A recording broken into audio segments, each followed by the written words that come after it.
100 kilometers above the Earth's surface lies an invisible frontier, the edge of space. This is the Kármán line, the boundary between our planet's atmosphere and what lies beyond. What does it take to cross that line?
To date, some 450 cosmonauts, astronauts, taikonauts, the names all mean the same, have crossed that unseen line. Cold War test pilots to begin with, then geologists, engineers and scientists of one kind or another. Mission specialists now come in all sizes and nationalities. Even politicians and cashed-up tourists have gate-crashed the space party. But how do you earn an astronaut's wings?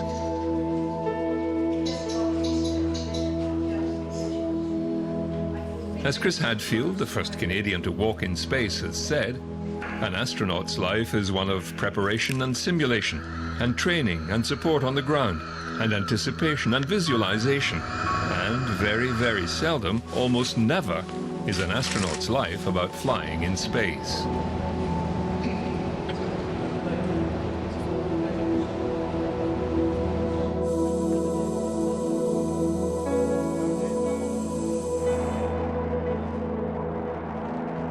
In one sense, the key to becoming an astronaut is simple: brute force.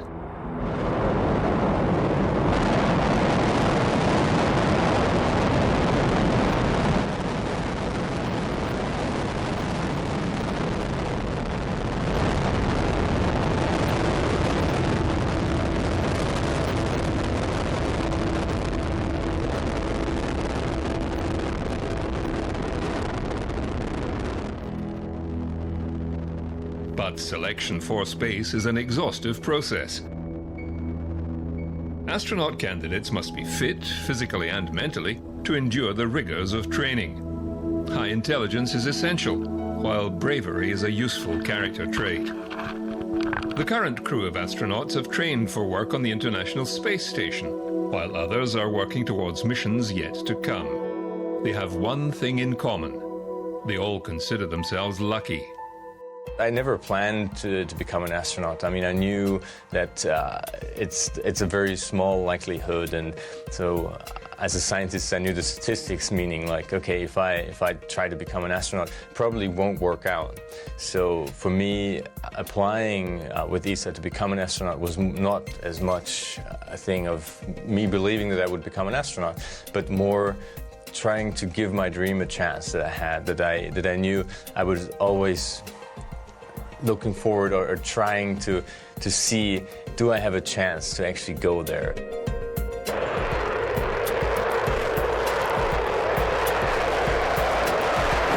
It also helps if you know how to use one of these.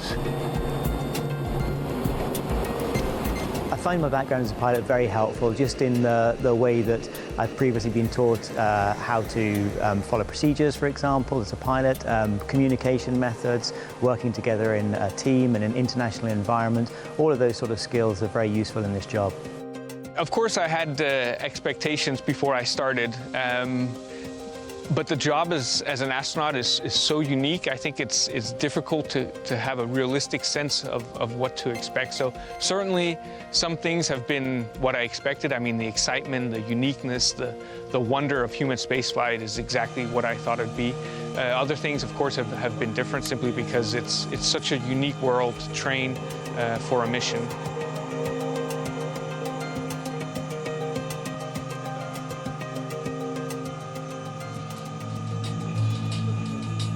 Astronaut candidates should expect a 2-year period of training and evaluation. Learning to live and work in extreme environments comes right at the start. Movie buffs will recall Key Largo in Florida as an isolated place for Humphrey Bogart. Now it houses NASA's NEMO facility Aquarius, training astronauts for both the ISS and future asteroid missions.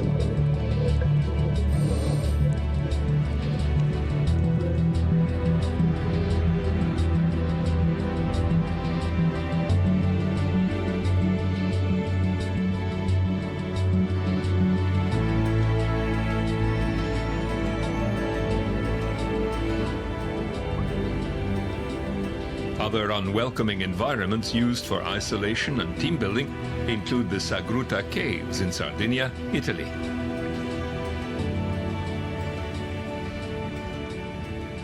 The ESA Caves mission that I was a part of a few years ago, where I spent a week living underneath the ground in a gigantic cave system.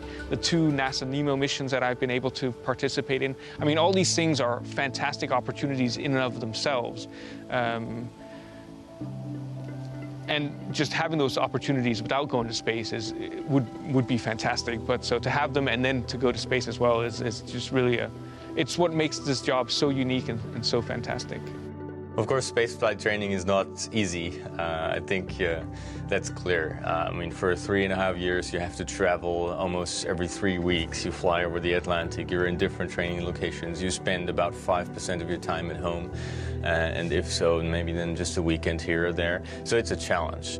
Training takes us all around the world into every center. I've already done 2 or 3 orbits around the world, but just in a plane going from NASA to Russia to Japan and back to Europe. So it's already, the training as an astronaut in itself is already rewarding. I mean, it's already the dream job. And even better, it gets you to a flight in the end. So there's no time to be bored. There's no time to think too much about what you're doing. Every day you're busy, every day is a good day, and that's going to continue until the flight. Use the ladder. Okay. Careful, and I'll just follow you. And we'll sit down there.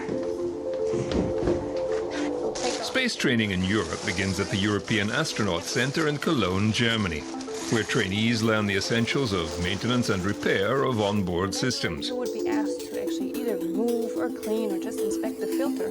We would need to close the ladder. They also continue their basic EVA training in another unfriendly environment, underwater.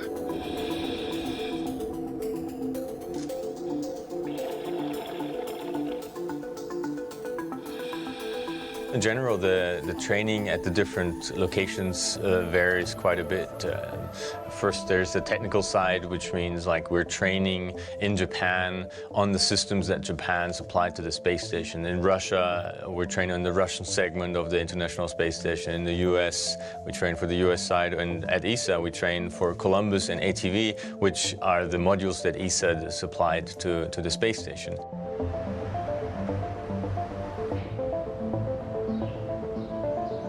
Next, the candidates move on to NASA's larger Johnson Space Flight Center in Houston, Texas, for extensive EVA training.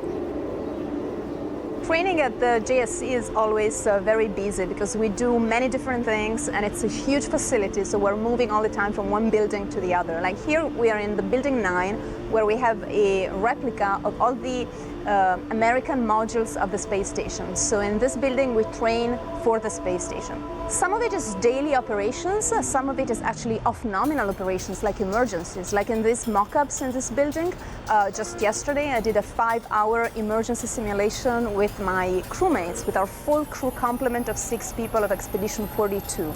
And that of course is not something that you would call daily operations. That's something that we really don't want to happen, but we train it a lot because emergencies would put us as crew in danger. Here we go. HCN 1.2. The great thing about being trained on emergencies is that it gives you a state of mind. Having the knowledge, having the training can help you in any situation, in any condition, just like it happened to me during my EVA. It was an unexpected emergency that we had not been trained for, but because you have received training that it's all encompassing, it gives you the state of mind where you look forward to the solution rather than focusing on the problem. EVAs, extravehicular activities, sound routine enough. But spacewalks, as we know them, are among the most dangerous duties an astronaut must carry out. Preparation and safety-conscious planning are critical. Behind me you see a lot of equipment which is related to the airlock operations in case of a spacewalk, so we train this here as well. But there's also another completely different facility, which is the Neutral Buoyancy Lab. That's a huge pool, and in there we train for spacewalks underwater. Neutral buoyancy training tanks are in place at ESA's Cologne facility and at Star City in Moscow, but JSC has the biggest. EVA training is fantastic. It's physically difficult. It's one of the most challenging parts of the training, but it's also one of the most realistic. When you're in the pool for 6 hours, you get tired, but at some point you really think you're on the ISS, you look around you, and there's a structure everywhere. Sometimes you even get disoriented because that's what happens in space. It's like a 3D labyrinth of technology. It's a maze of technology. There is so much going on here because we not only train space station, but robotics, spacewalks. So it's a very complex training system, and it's very exciting to be part of it. I think one of the hardest parts of the astronaut's job is to retain all this different information over the 2.5-year period from being assigned to actually launching. Yeah, there's an awful lot of information on the Soyuz, on the space station itself, robotic training, EVA training, the list goes on. So to try and retain all that, the way that they do that is just by having refresher training really along our path to launch. JAXA, Japan's space agency, trains astronauts in the operation of the country's ISS contribution, the Kibo experiment module, with its space exposure platform. So this is nominal. I guess it has a very Japanese flavor to it. I mean, the content and the way the content is presenting and delivered is pretty much standardized. But of course, you know, the instructors are Japanese. They have that very polite, very kind Japanese way about them. In Saint-Hubert, Quebec, the Canadian Space Agency's Mobile Servicing System Operations Complex schools astronauts in using robotic arms on station. Here's a station at scale, and here's a robotic arm also at scale. It moves and we can plan our maneuvers. As you can see, the main challenge is to not hit anything while you're moving this arm, because all you got really when you're working, if you come here, there's this workstation. You got a couple of camera views to work from. You got your hand controllers to move the arm, and you get some computer displays and a bunch of switches here on the left. That's all you got. So you really got to think ahead how you're going to maneuver this arm without crashing into anything, because of course that would be a very bad day on orbit. Star City near Moscow in Russia was the birthplace of manned spaceflight. It remains a key training center where all ISS-assigned trainee astronauts go through the program. When you first start in Star City, you immediately feel like you're part of something bigger than just your own personal history, because your personal story, because you see people who've been here since the beginning. There's even supposedly Yuri Gagarin's wife is still living here, even though she's very old, she's still living in the vicinity. So you just cross people in the corridor, and they've known all those guys, and I was just a kid and those guys were already in human spaceflight. So you try to learn as much as you can, you try to do your best for the technical side of the job, and try to interact as much as possible with the people, because they're so experienced that they have a lot to give you. Expecting the unexpected is a basic training principle, like landing off course after the mission or touching down in the Siberian tundra.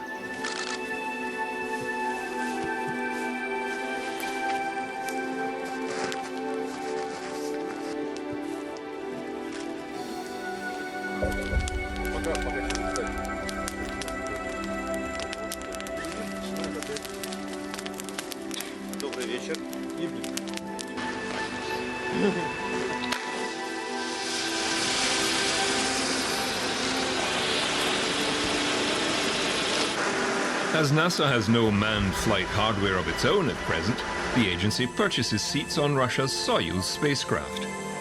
All astronauts must be trained on the Soyuz systems, which poses a problem of its own. Everything is, of course, in Russian. All the documentation's in Russian in the Soyuz spacecraft, and of course all the conversations in Russian as well, which is the reason for us having all of the Russian lessons during our training flow. Not only must you know the Russian language, when in Russian spacecraft, you must also wear Russian spacesuits.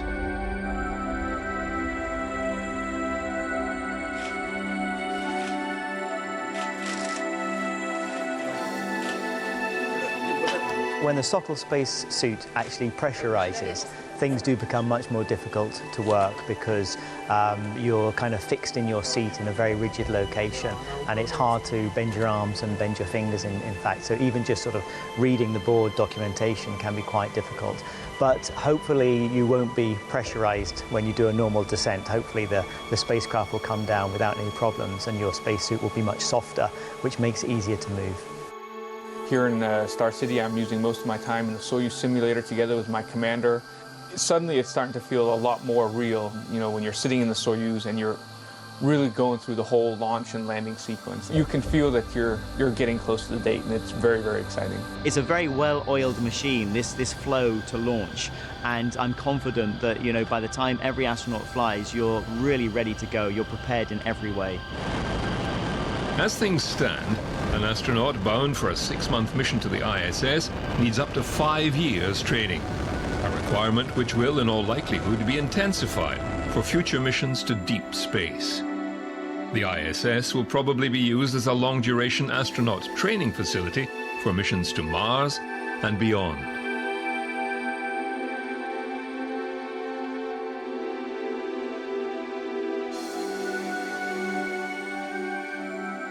We are also all people that are selected to be able to get along with each other. That's kind of like the way you select astronauts nowadays for long duration space flights. You really want to have people that are balanced, that are easy to get along with other people.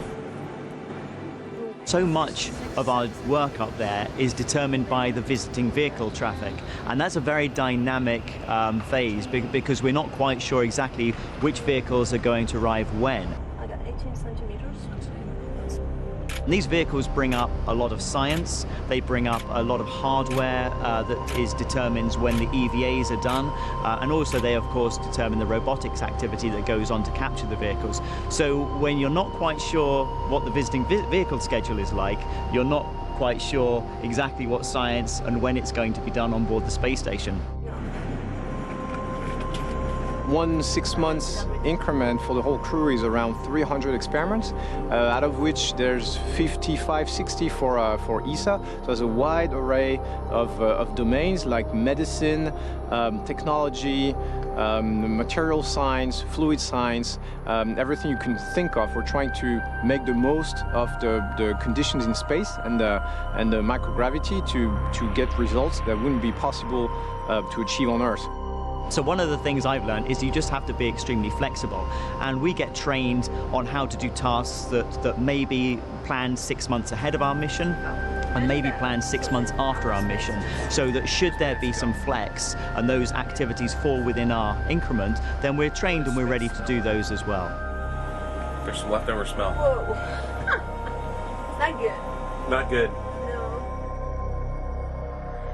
Looking out of the window is really one of the most fantastic experiences that you can have from the International Space Station. Our Earth is so beautiful, and yet when you look outside you see that the atmosphere that surrounds our Earth is so thin. It's merely like an eggshell around an egg. It's so fragile, and the vulnerability, the fragility of our planet is very, very visible from on Earth. You see this blue ball and then above nothing, just black, absolutely nothing in this immense universe. And I would hope that more people would be able to fly to space, more maybe of our politicians, decision makers would be able to fly to space and really see the vulnerability of our planet, so that we can finally start doing something about climate change.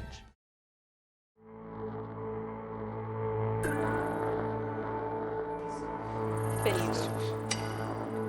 So The way it installs, this needs to be in the flush, but we can come over here so you can see. Dual lock to get to the more forward side. Cut. We're just so prepared. All the emergencies, all the possible failures, we train them over and over and over again. So we're supposed to be able to handle any situation. We sat in the simulator hundreds of hours. We know the systems inside out. So there's nothing really that we fear, I think, on the technical side. Even with all that training, astronauts are well aware of the dangers of space flight. Riding a rocket full of explosive fuel, living in an enclosed environment with a thin sheet of aluminium between you and hard vacuum, solar and cosmic radiation, bullet-like micrometeorites and space debris. Then there is the threat of onboard fire or mechanical failure, and to cap it all off, the fiery return to Earth. There is, however, one problem that returning astronauts cannot avoid, and that's gravity.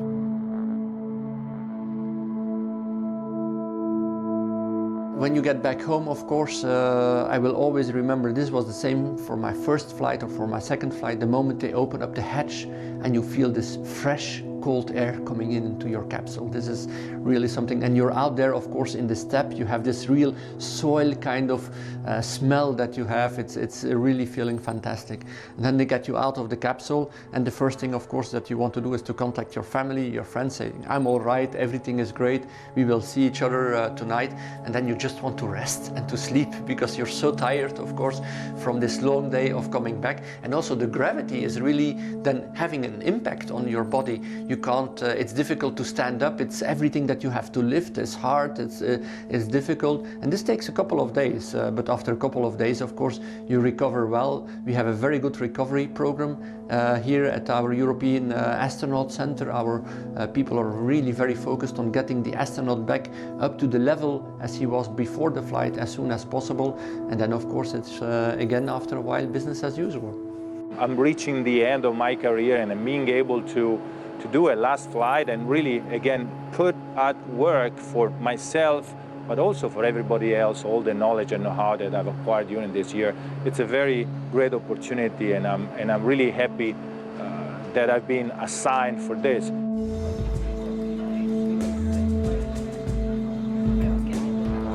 There is another way of crossing that unseen line on the edge of space, by paying your own way as the ultimate tourist. A number of wealthy individuals have already done so. Soon enough, it will become cheaper and accessible to the ordinary mortal, provided he or she can pass the medical. You know, when our test pilots and wonderful team that run Virgin Galactic say that we're ready to go, then I'll be ready to climb in and be the first passenger as such, to go to space and to become an astronaut, and from there, hopefully, thousands of people will follow me.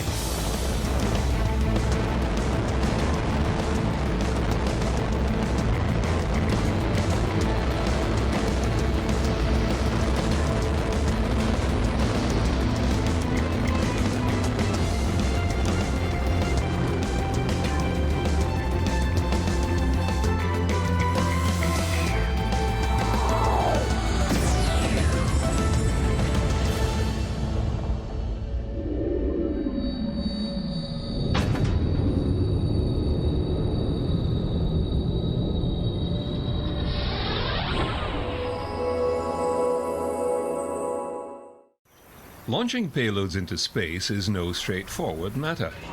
Historically, rocket launches have been used as the proverbial swords into plowshares.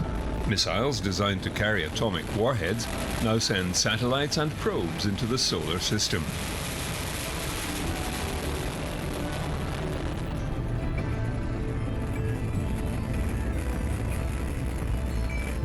Ironically, it's one of the few exploits mankind undertakes that doesn't occur in nature.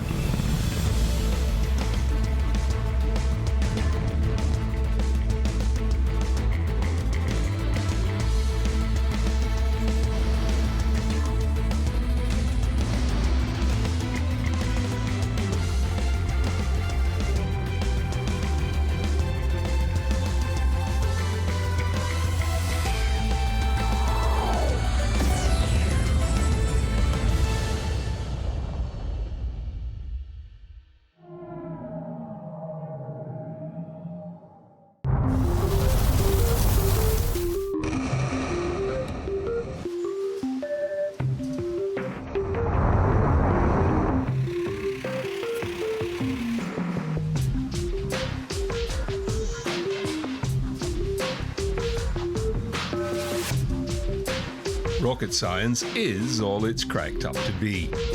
Bringing together the mathematical, engineering and mechanical skills required to design, build, test and successfully launch a rocket into space is a mammoth technical undertaking.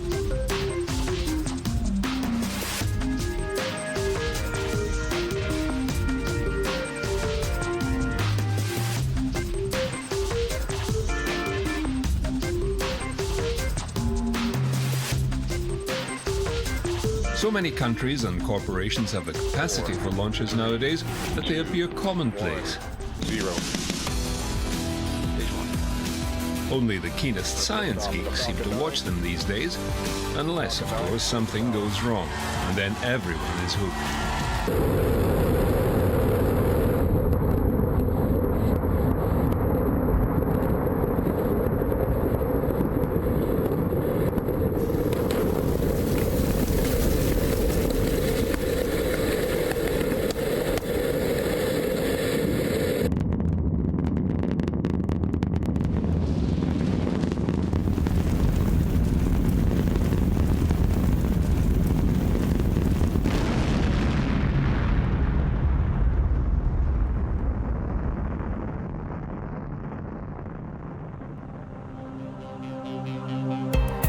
Space launchers fall within several categories, based on their payload or cargo weight and where it needs to get to.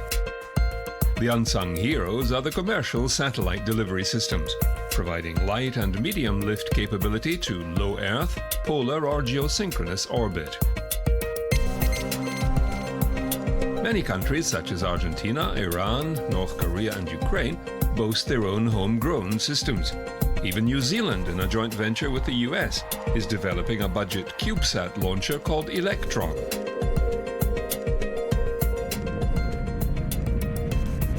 The Soviet Union, first to harness its ballistic missiles, has several workhorses like the Proton rocket family, the Rokot, Zenit, Dnipro and sea-launched Volna systems.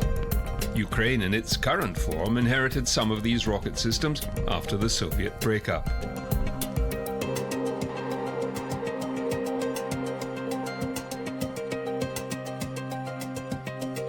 Like the Proton, these systems use highly toxic fuels. They will be phased out by 2030 and replaced by the Angara rocket system, which is both environmentally friendly and modular in construction to save launch costs. The Angara rockets are designed to put payloads ranging from 3,800 to 24,500 kilograms into low Earth orbit. The Russian Soyuz rocket, designed in the 1950s, has proved to be the most reliable rocket system ever flown. Upgraded to version 2, it will continue to operate alongside Angara. The Russians are also looking to develop a replacement for their aging Soyuz TMA spacecraft, with several designs already on the drawing board.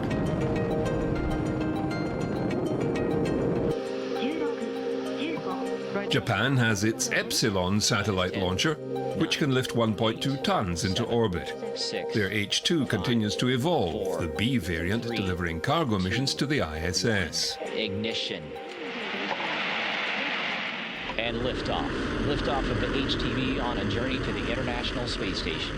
コウノトリ4号機を搭載した H2B ロケット4号機は平成25年8月4日午前4時48分46秒に種子島宇宙センターから打ち上げられました。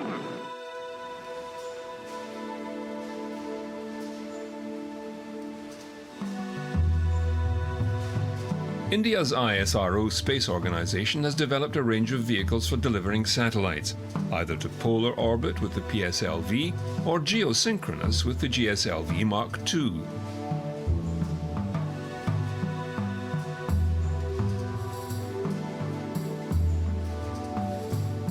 India has big plans for space development, one of which is to build a man-rated capsule.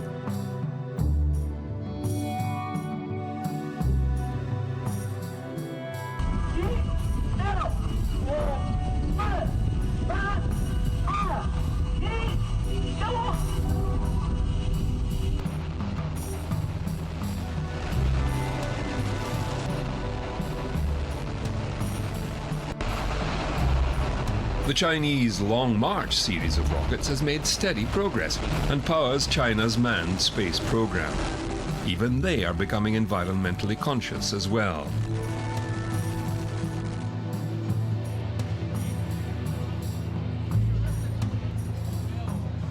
The Long March 5 heavy thrust cluster rocket, with a loading capacity up to 25 tons, is by far the largest carrier rocket China has.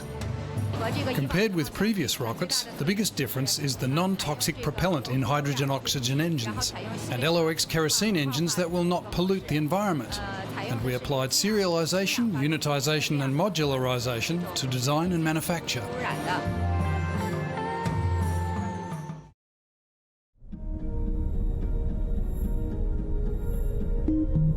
Another major player in launch capability is the European Space Agency ESA, with its facility at Kourou in French Guiana. The Vega launcher, developed by ESA and the Italian Space Agency, continues to operate for light payloads.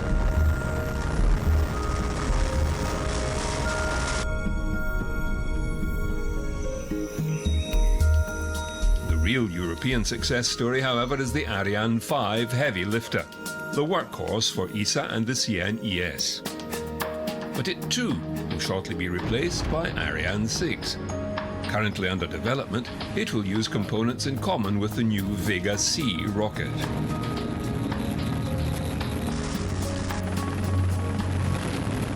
Ariane 6 will reduce the cost of a launch service by 50% compared to today. So you have to realize that in just 4 years, we are reducing the cost of a launch service in Europe with 50%.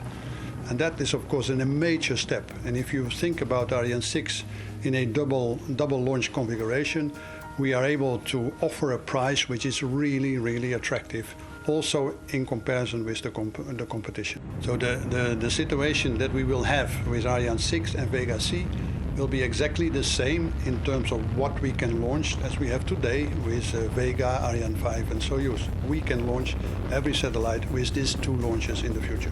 It is very clear that the international competition is getting more and more intensive. This is very clear, especially from the American side. We can see that there is a systematic, let me say, aggressive approach of the market to gain market share by American suppliers of launch services.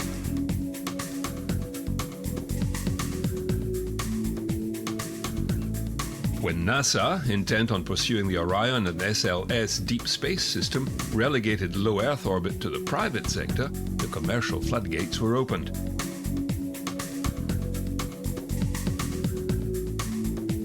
The United Launch Alliance took over the existing NASA hardware and services and now operates the venerable Atlas V, along with the Delta II and heavy lift Delta IV systems.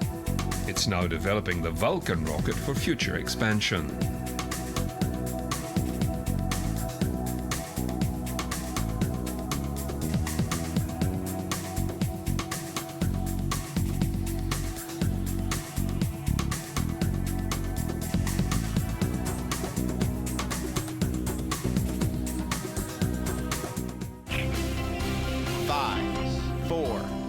Main engine ignition, 2, 1, and liftoff. Liftoff of the United Launch Alliance Delta IV Heavy rocket carrying the NROL-37 mission.